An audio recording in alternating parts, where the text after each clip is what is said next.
Olá, sou Inaie Lima e estamos começando um novo episódio da série de podcasts Aprender Empreendendo. Olá, sejam bem-vindos a mais um episódio da nossa série de podcast Aprender Empreendendo. E hoje nosso tema será sobre o que mesmo, Fernanda? Olá, nossa, estou muito animada para esse bate-papo de hoje, pois nós vamos falar sobre o lifelong learning. Com certeza você já deve ter ouvido algo sobre ele. E ainda vamos aprofundar a nossa discussão sobre ser especialista ou generalista, e ainda vamos te dar algumas dicas sobre modos de aprendizagem. Então, ou seja, o bate-papo de hoje está imperdível. E ainda bem que temos aqui a nossa teacher para nos ajudar a entender o que é o lifelong learning, qual a sua origem e significado. Sim, lifelong learning significa aprender pela vida toda, ou seja, aprendizado constante. Em português, podemos chamar esse conceito de educação continuada, ou seja, aquilo que a gente sempre escutou na escola e dos nossos pais, eu pelo menos escutava. Não adianta dizer que está cansado de estudar, pois você vai ter que estudar o resto da vida. Verdade, fato. Somos aqui, eu e Fernanda, provas vivíssimas disso tudo. E o interessante é que estudar pela vida toda, de acordo com um conceito, não deve ser imposto ao indivíduo, ou seja, não é para ter mais etapas numa educação formal, mas que isso venha da vontade e da necessidade da pessoa. É isso aí, né? Bem, o lifelong learning hoje ele já está sendo até visto como um estilo de vida. Ele é cada dia mais falado e ele traz uma grande vantagem ao mercado de trabalho, que é o desenvolvimento de habilidades específicas. E para você que está nos acompanhando, vamos te contar que ele está super presente na vida de um empreendedor. Trazendo um pouquinho aí da minha trajetória no mundo de empreender, desde que eu iniciei a minha consultoria educacional, eu posso afirmar seguramente que já realizei mais de 30 cursos e de diferentes áreas, tanto com o objetivo de me especializar na área que eu atuo, que é a educacional, como também cursos que pudessem me agregar conhecimento de outras áreas, como financeira, negociação, áreas que acabam sendo de extrema importância para quem quer empreender. Sem dúvida. Eu, para ser bem sincera, também já perdi a conta de quantos cursos que eu fiz, assim como você, tanto na área educacional, linguística, área de psicologia, como em outras áreas que eu nem gosto tanto assim, né? Como é o caso de marketing, parte financeira, por exemplo. É, isso aí. E uma dica que eu acho que a gente pode dar aqui são os cursos oferecidos pelo Sebrae, em grande maioria gratuitos e voltados a esse público empreendedor. No início da minha trajetória, eu usei e abusei desses cursos e eles realmente me nortearam no início da minha caminhada. Então, eles já têm aí até o selo testado e aprovado. Lógico que também aprendemos muito com as nossas vivências do dia a dia e principalmente com os nossos erros. Eles são riquíssimos neste processo, mas a dedicação aos estudos é uma importante aliada do empreendedor. Com certeza. E eu acho que tem também um outro ponto, que é a oferta de cursos, né? Hoje em dia, você tem curso para tudo. E com grandes atrativos como preço, flexibilidade, né? Vários deles são online e vão continuar sendo online. O acesso hoje é muito fácil. E eu acho que com relação a isso ficou ainda mais fácil durante a pandemia, né? Eu mesmo fiz vários cursos.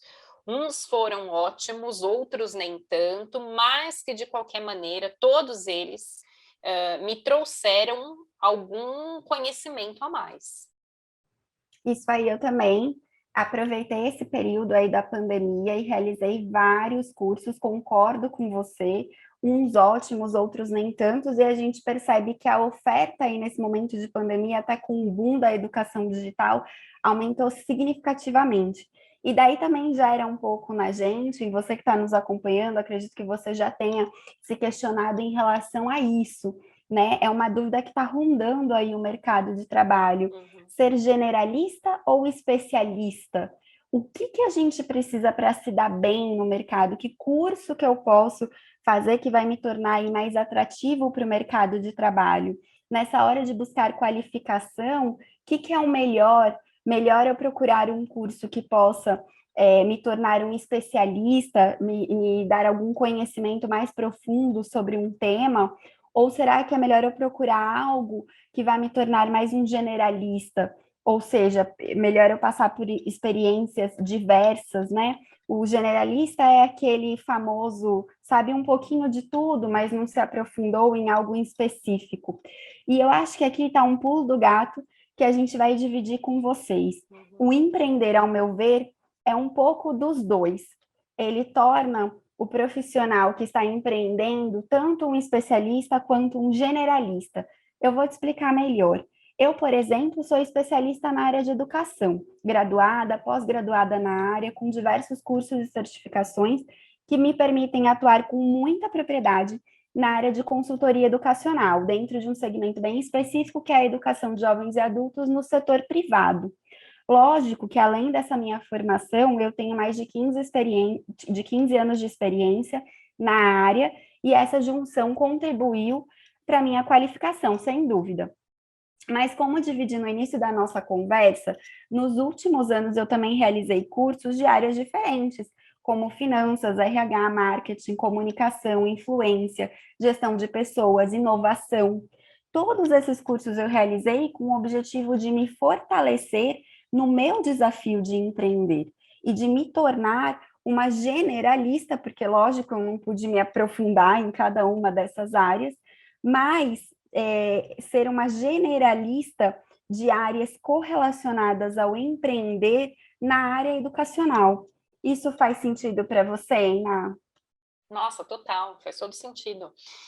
Eu caio muito nisso também, né? Além do que você está colocando, né? Que é o ser generalista em todas essas áreas que vão estar correlacionadas ao empreender, mas no meu caso, na parte que seria minha específica também, né? Porque eu caio muito nisso. Eu sou pedagoga, eu sou especialista em língua inglesa, mas dentro deste segmento eu tenho diversos nichos. Então, começando pela faixa etária de público, então, criança, adolescente, adulto, e o objetivo de cada faixa etária, né? Que serão inúmeros também. É como se fossem nichos e subnichos. E a questão que eu vejo aqui é que realmente tudo tem os dois lados, né? O generalista ele vai saber de tudo um pouco, já o especialista vai saber do pouco muito, né? E agora falando de mim, hoje eu busco ser uma especialista dentro da área de língua inglesa, né? Porque eu quero trabalhar com alguns nichos. Mas jogando isso num modo amplo, há alguns dias atrás eu lancei uma enquete no LinkedIn, justamente perguntando isso, né? O que as pessoas acham, se é melhor ser especialista, generalista, e ainda tinha a terceira opinião, que era não tenho uma opinião formada a respeito. E deu um empate técnico entre o ser especialista e ser generalista. É isso mesmo. Eu acho que as pessoas ainda se sentem bem divididas em relação a esse contexto aí. Tem várias dúvidas sobre ser especialista ou ser generalista. Mas eu também vejo o empreendedor, não sei se você compartilha dessa opinião comigo, como um profissional muito completo. Eu tive uma conversa com uma amiga minha, ela é da área de economia, ela já atuou como CLT, ela já empreendeu e agora ela está retornando ao mercado de trabalho. E ela diz que esse tempo dela, enquanto empreendedora, possibilitou que ela se tornasse uma profissional muito mais completa, porque ela desenvolveu habilidades e competências que ela não desenvolveria se ela ficasse apenas no CLT, ali no contexto dela de trabalho do CLT. Então, hoje ela se vê muito mais completa, muito mais preparada e com uma vantagem aí em relação a habilidades, competências para retornar para o mercado de trabalho. Então, em linhas gerais, empreender já vai te proporcionar muitas aprendizagens. Mas a questão é que nessa trajetória você vai ter que aprender a aprender. Isso é fato. E daí você deve estar também aqui relembrando, voltando aí ao seu momento de escola e dizendo, mas eu detestava estudar, né? Tendo essa Aqueles recordação. traumas, né, de prova, né, que as Isso. pessoas têm trauma de prova até hoje, né? Os adultos. Exatamente. E aí eu fui empreender, tentei fugir aí desse universo dos estudos, e agora vocês estão me dizendo que eu vou ter que continuar estudando, mas como assim, né? Então, acho que a gente pode trazer um pouquinho de um outro assunto que também vai ser muito importante aqui, e além do mais que somos da área da educação, então acreditamos que vamos poder te ajudar nessa caminhada pela busca do conhecimento, entendendo aí o que são os modos de aprendizagem. Já ouviu falar deles? As pessoas aprendem de formas diferentes, e é muito importante saber qual é o modo de aprendizagem que faz mais sentido para você. Hoje, as oportunidades de aprendizado, elas estão se expandindo em grande parte como resultado dessa cultura digital. O que isso significa é que os indivíduos não se restringem mais, não precisam mais se restringir a um único modelo de aprendizagem ou a um conjunto particular de instituições ou um conjunto específico de modelos de aprendizagem. É verdade. É isso que você está colocando agora, é algo que é a minha prática, né? É o meu dia a dia. Inúmeros alunos, eles chegam até mim justamente com essa observação. Eles não se encaixaram ainda nesse modelo tradicional de mercado e nem vão se encaixar, né? Vários já fizeram diversos cursos de inglês dentro do Brasil, fora do Brasil, em diferentes escolas tradicionais, de renome, mas que continuam ainda trazendo um modelo generalista demais. E esse modelo, ele não atende às necessidades específicas destes alunos. E, consequentemente, com toda essa oferta digital, inclusive, eles começam a buscar outros modelos que façam mais sentido para eles. Modelos que permitam eles se perceberem como indivíduos ativos no processo de aprendizagem deles, né? E é isso mesmo. E a gente está aqui também para te ajudar nessa busca. Por isso, a nossa primeira grande questão para você pensar é: você se sente mais confortável para aprender em contextos coletivos ou individuais? Eu acho que aqui vale a gente explicar um pouquinho o que nós estamos entendendo por esses dois conceitos, né, Fê? Isso mesmo. Os contextos mais individuais, eles podem ser aqueles que você aprende com um professor, por exemplo, em aulas particulares, ou mesmo um contexto que você aprende explorando recursos como vídeos, textos. Você tem um tema de interesse e vai pesquisar sobre ele, pesquisar vídeos, textos que possam te dar conhecimento sobre esse tema. Uhum. Os contextos coletivos, eles já partem de uma maior interação. A sala de aula, por exemplo, é um contexto coletivo, e nela existe a figura de um especialista, que é o professor, que vai mediar a aprendizagem de um grupo. Um outro contexto coletivo, e que está começando a ganhar espaço hoje em dia, é o das comunidades colaborativas de aprendizagem, onde é possível aprender em um contexto coletivo de troca e interação, mas que não necessariamente exista aí uma hierarquização. Você sabe o que é interessante? Quando você coloca aí a questão do contexto colaborativo, né, me vem muito a ideia do que nós temos hoje, que é muito comum, os grupos de WhatsApp e Telegram, né? Eu mesma faço parte de alguns, e onde somos, no caso, são grupos de professores de inglês e outro que são de diversos idiomas. Mas o que a gente é tão rico a participação dentro desse grupo, né? O que a gente aprende ali é muito, né? Às vezes a gente tem algumas questões, algumas dúvidas e a gente coloca ali e surgem várias ideias, surgem vários questionamentos até em cima daquilo.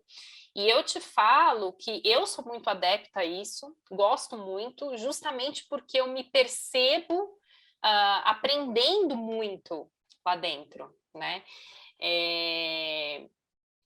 Enfim, eu mesma, como eu já disse, eu faço parte de um grupo em específico que nós nem nos conhecemos pessoalmente, né? E eu acho que isso também é uma tendência hoje, até que reflete toda essa questão digital, né, dos cursos online.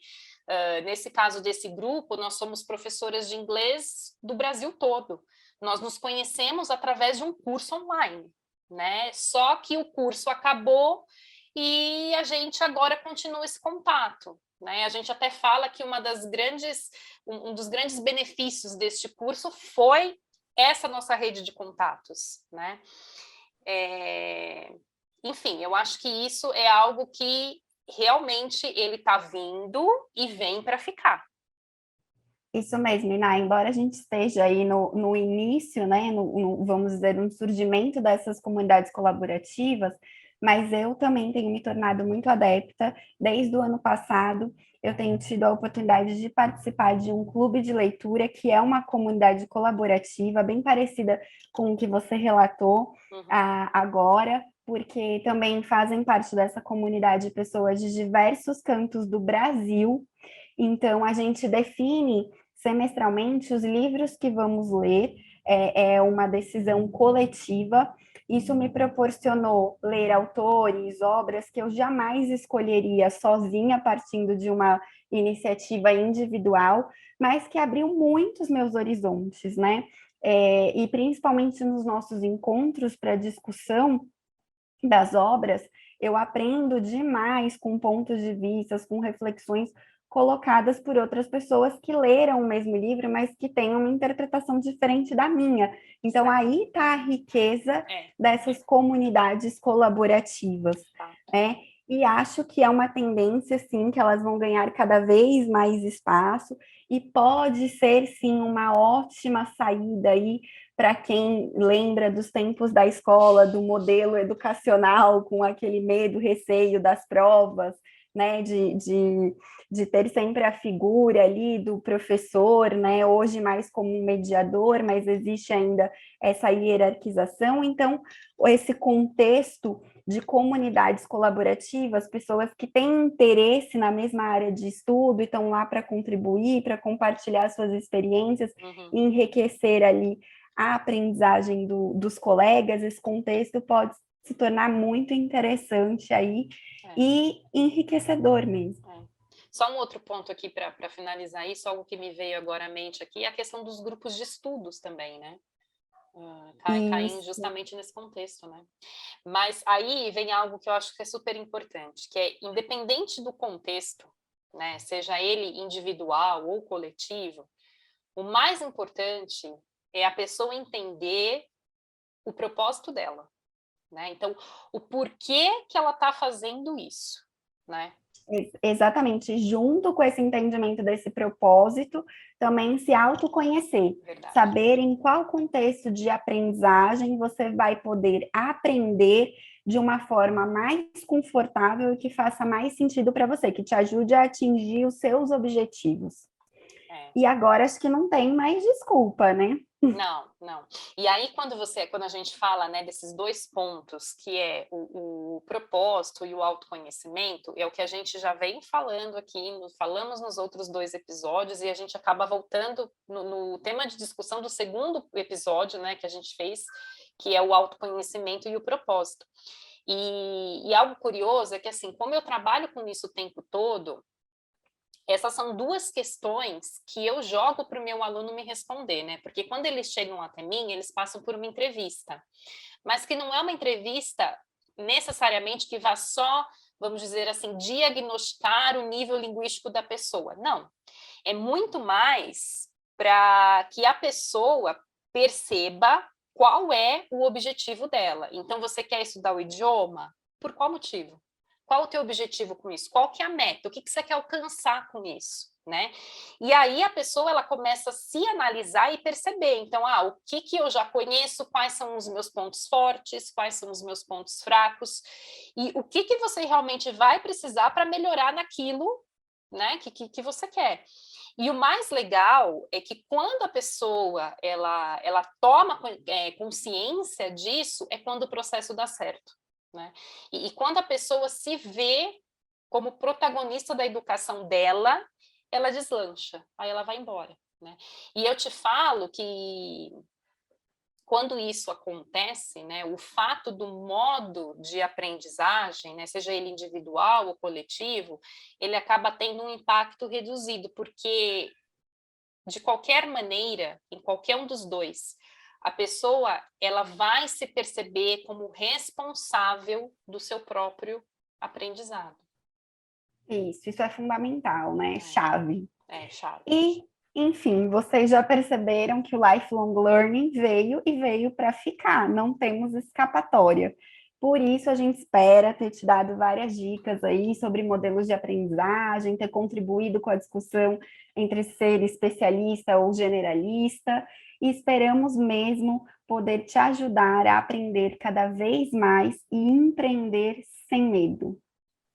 Bom, depois dessa linda frase da Fernanda, no final nós encerramos aqui o nosso episódio de hoje. Esperamos que tenham gostado. Obrigada por ter ficado aqui conosco e até o próximo episódio. É isso aí, muito obrigada, até mais. Até!